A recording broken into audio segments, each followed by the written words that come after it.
Both teams really starting well. Energetic start. This is what you want with the Independents. Down to there with that ball. Header into midfield. Sabella closing on that one. And now a through ball for Herrera. Scarlett looking to chase Herrera.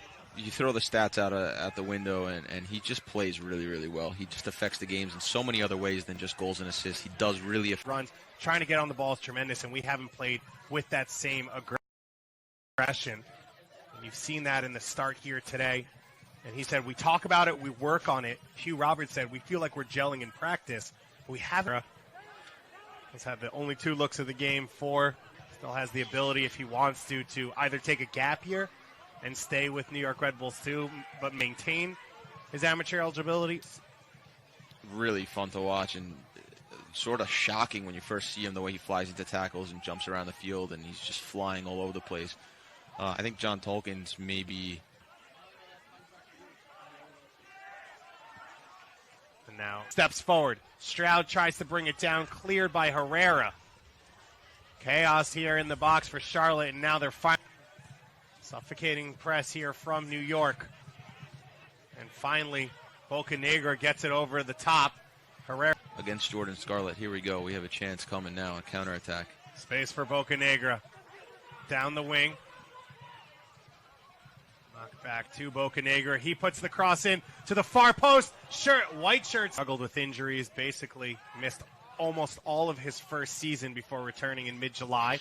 As this long pass can defend in space as this one bounces down. Chance to shoot here, maybe. Bocanegra goes down, and a free kick coming for the Independent. Rito still hasn't recovered, so right now, Tolkien playing right back and Rito playing left. And you see Kofi goes down, higher seed hosts. It's obvious direction Jorgensen was going. Yeah, that final pass and the pass before the final pass has been... We've seen some beautiful passages of play from both teams here so far tonight. Hey. What can Charlotte do now? Back the other way. Bocanegra going forward. He goes wide. Him a little bit even further, so... Turnover here, Bocanegra. New York's had their looks to make it too, especially Matthias Jorgensen and Ben Mines here in the second half. And Ryan Nealis. And what you especially can't take now is a counter-attacking goal when you're winning the game 1-0. I mean, it's just... Chances that they really need to. Well, a lot of that falls on their number 19 runs. I totally agree with you. You don't want to call it a total lack of production because he hasn't had a bad year, but you're right, he hasn't lived up to the standard that we're used to seeing from him. Anytime. And he's also feisty. He can get stuck. And this Charlotte side, which has been dealt... 7 of their 11 losses have come from when they've played from behind, so... Al Tejada. Great recovery. Staying compact, trying to counter-attack now that they have that 1-goal lead. Can they give Tampa Bay an early 1-0 lead on the road? Another long shot, just missed. Good idea going back central. He was getting some ice out of the goal. Beautiful play by Bocanegra. Great control in the center circle. The sense of freedom for scoring in the 7th minute. Just looking at Bocanegra, how lively he is on the ball. Exactly what Coach Jeffrey wanted. The Charlotte side knows that their chances here this season are running out. They need to take advantage. Get something out of any game. I mean, of course, they would love a win tonight, but even if a draw, they just can't afford to lose and drop points. I don't think that'll work. High percentage scoring area. Great effort by Sebastian Guenzati. Not only the game. That's almost as much fun to watch as it is to see a guy actually thread the needle and put one in the net. Yep. Decided to pull back when he needed a little help. Hugh Roberts to his right. Perhaps something here for Bocanegra. Lengthier possession. I guess you got to have some give and take, right? So wants to get his teammates involved. This is Bocanegra.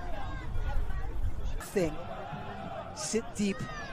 Try to play on the counter attack a little bit. Be physical in your duels.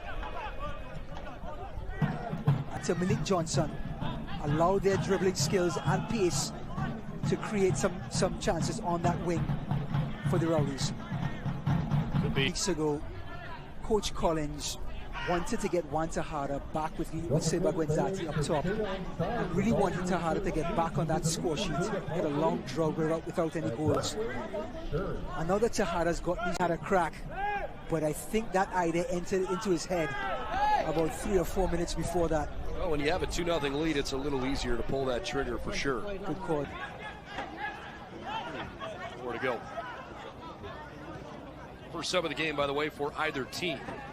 My dad lost. That went back to 1989. Sure. I was a little boy in the Trinidad Stadium eating my popcorn, and all the Soca Warriors needed that day was a draw to qualify for the has to go left and right quickly with back threes going shifting in motion when they're standing still with cover, ball over the top.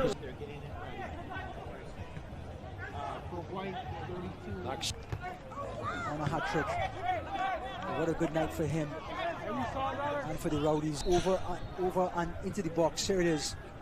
It's a good-looking chance. The ball was redirected on frame twice. A third time, and Roberts puts it in. It's Clay Dimmick that comes on to replace the right side. Murad over the top. Well, for nothing else, Charlotte at least feels like something's been accomplished here with that goal, but they're searching not for goals but for results. Yeah. And because they're still just barely sliding in, it still isn't clear of danger. Hard with the delay to show some Great pass by Sean Barry. Heavy touch by Jamie Siage. Yeah, he did it all. Charlotte. And they kill. Bocanegra. That's a good service across. Now nobody's marked in the backside.